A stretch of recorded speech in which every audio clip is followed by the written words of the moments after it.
ಮುಖ್ಯಮಂತ್ರಿಗಳು ಸನ್ಮಾನ್ಯ ಶ್ರೀ ಜಗದೀಶ್ ಶೆಟ್ಟರ್ ಜಿ ಅವರು ಕಾಂಗ್ರೆಸ್ ಪಕ್ಷವನ್ನು ತೊರೆದು ಕಾಂಗ್ರೆಸ್ ಪಕ್ಷದ ಪ್ರಾಥಮಿಕ ಸದಸ್ಯಕ್ಕೆ ರಾಜೀನಾಮೆಯನ್ನು ನೀಡಿ ತಮ್ಮ ವಿಧಾನ ಪರಿಷತ್ ಸ್ಥಾನಕ್ಕೂ ಕೂಡ ರಾಜೀನಾಮೆಯನ್ನು ನೀಡಿ ಮತ್ತೊಮ್ಮೆ ಭಾರತೀಯ ಜನತಾ ಪಾರ್ಟಿ ಸೇರ್ಪಡೆ ಆಗಿರ್ತಕ್ಕಂಥದ್ದು. ಅವರ ಮನೆಗೆ ಅವರು ಮರಳಿ ಬಂದಿರತಕ್ಕಂಥದ್ದು ರಾಜ್ಯದ ಭಾರತೀಯ ಜನತಾ ಪಾರ್ಟಿಯ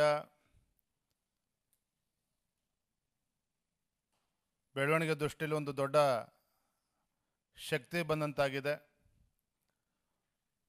ರಾಜ್ಯದ ನಮ್ಮೆಲ್ಲ ಪಕ್ಷದ ಹಿರಿಯರು ಮತ್ತು ಕಾರ್ಯಕರ್ತರ ಅಪೇಕ್ಷೆನೂ ಕೂಡ ಇತ್ತು. ಜಗದೀಶ್ ಶೆಟ್ಟರು ಹಿರಿಯರಿದ್ದಾರೆ, ಅವ್ರನ್ನ ವಾಪಸ್ಸು BJP ಕರೆತರಬೇಕು,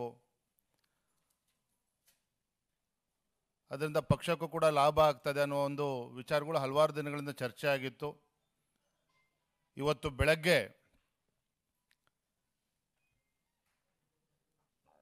ಭಾರತೀಯ ಜನತಾ ಪಾರ್ಟಿಯ ವರಿಷ್ಠರಾಗಿರ್ತಕ್ಕಂಥ ಮಾನ್ಯ ಗೃಹ ಮಂತ್ರಿಗಳು ಅಮಿತ್ ಶಾ ಜಿ ಅವರು ಅವರನ್ನು ಭೇಟಿ ಮಾಡಿ ಸನ್ಮಾನ್ಯ BS ಯಡಿಯೂರಪ್ಪನವರು ಮತ್ತು ಜಗದೀಶ್ ಶೆಟ್ಟರು ಎಲ್ಲ ಹಿರಿಯರು ಅವರ ಸಮ್ಮುಖದಲ್ಲಿ ಭೇಟಿ ಮಾಡಿ ಅಮಿತ್ ಶಾ ಜಿ ಅವರ ಹತ್ರ ಚರ್ಚೆಯನ್ನು ಕೂಡ ಮಾಡಿ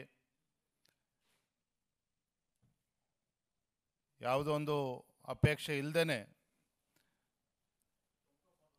ಭಾರತೀಯ ಜನತಾ ಪಾರ್ಟಿ ಸೇರ್ಪಡೆ ಆಗ್ತೇನೆ ಅನ್ನುವ ವಿಚಾರವನ್ನು ಅವ್ರ ಮುಂದೆ ಇಟ್ಟಾಗ ಅಮಿತ್ ಶಾ ಜಿ ಅವರು ಕೂಡ ತುಂಬ ಸಂತೋಷ ವ್ಯಕ್ತಪಡಿಸಿದರು. ನಡ್ಡಾಜಿಯವರು ಕೂಡ ಭಾಳ ಸಂತೋಷವನ್ನು ವ್ಯಕ್ತಪಡಿಸಿದ್ದಾರೆ.